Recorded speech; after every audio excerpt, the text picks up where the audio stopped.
তো সেই দিনের ডাক্তার দেখানোর পর থেকে আমার ছেলের অবস্থা কিন্তু আরও খুব খারাপ হয়ে গেছে বাজেভাবে। আর আমাদের কিন্তু ওখান থেকে ডাক্তারে বলেছিল 2 সপ্তাহ পর নিয়ে যেতে, কিন্তু ওইখানে নিয়ে আমরা যাব না। ওকে এখন নিয়ে যাচ্ছি আমরা শ্রীরামপুরে, আমার শাশুড়িরা যেখানে আছে সেখানে থেকে একদিন থেকে তারপরে ওকে কিন্তু আমরা নিয়ে যাব ডাক্তারের কাছে, ভালো ডাক্তার দেখাতে। আসলে ভালো ডাক্তার বলতে কিছুই নেই, যেখানে টাকা থাকবে সেখানেই কিন্তু ভালো চিকিৎসা হবে, যেখানে টাকা থাকবে না সেখানে কিন্তু চিকিৎসা কোনোদিনই ভালোভাবে হয় না। তার জন্যই কিন্তু এখন আমরা প্রাইভেটে দেখাবো ওকে।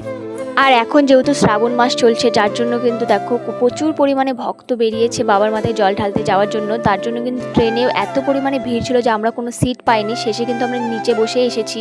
তো তারপরে কিন্তু এখানে পৌঁছে গেছি আমরা। এখন এখানে খাওয়া দাওয়া করে আমরা একটু পরে বেরিয়ে যাব ডাক্তার দেখানোর জন্য। আর আপাতত এখন আমি আর আমার ছেলে আর আমার শাশুড়ি মা আগে বেরিয়ে পড়েছি যাওয়ার জন্য। আমার বর আসছেও পেছন পেছন। আর এখন কিন্তু আমরা বিশাল বড় একটা ব্রিজ পেরিয়ে যাচ্ছি, তো তোমাদেরকেও আমি দেখাচ্ছি ব্রিজটা কেমন। এই যে দেখো, আর এই ব্রিজ কিন্তু যেমন তেমন ব্রিজ না, এই ব্রিজ তোমরা কোথাও দেখতে পাবে না, সব জায়গায় দেখাই যায় না বলতে গেলে চলে। তো তারপরে যে এই ব্রিজ পেরিয়ে আমরা চলে গেছিলাম মেন রোডে। এখন আমরা চলে যাব আপাতত আমার মাসি শাশুড়ি বাড়ি, যেহেতু রাস্তার ধারেই আমার মাসি শাশুড়ি বাড়ি পড়ে। আর মাসিদের বাড়ি যাওয়ার পরে কিন্তু সবার প্রথমে এরাই আমাদের সামনে চলে আসবে। এরা শুধু না মনে করে ওদের জন্য আমরা হয়তো কিছু নিয়ে গেছি, কিন্তু দুর্ভাগ্য আমরা কিছু নিয়ে যাইনি। যার জন্য আমার শাশুড়ি মা পরে আবার দোকান থেকে একটা বিস্কুট কিনে দিয়েছিল ওদেরকে দেওয়ার জন্য। আর তোমরা একটা কথা জানো কি, আমার ছেলেকে দেখে কেউ বলবে যে ওর শরীর খারাপ, ও এতটাই স্ট্রং যে ওর যতক্ষণ না ওর বেশি পরিমাণে হয়ে যাবে ততক্ষণ কিন্তু ও এরকমই খেলাধুলো করে, ঘোরাঘুরি করে যখন।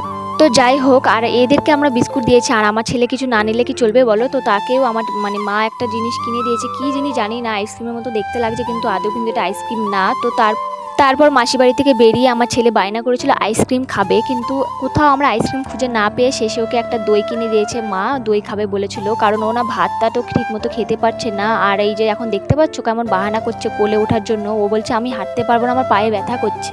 আর আমরা এখন যে রাস্তা দিয়ে যাচ্ছি, একটু পরে এই রাস্তা দিয়ে এত পরিমাণে লোক যাবে, সব বাবার মাথায় জল ঢালতে যাচ্ছে, এত পরিমাণে লোক।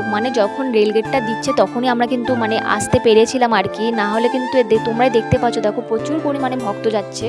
দেখে মনে হচ্ছিল কিন্তু আমরাও যাই, কিন্তু আমাদের পরিস্থিতি এখন এমনই, যাওয়া যেতে চাইলেও আমরা যেতে পারবো না। তো তারপরে কিন্তু আমরা ভক্তদেরকে দাঁড়িয়ে দাঁড়িয়ে একটু দেখলাম, দর্শন করে নিলাম। এক একজনে এক এক রকম গ্রুপ করে গেছে, দেখতে কিন্তু খুবই ভালো লাগছিল আমার।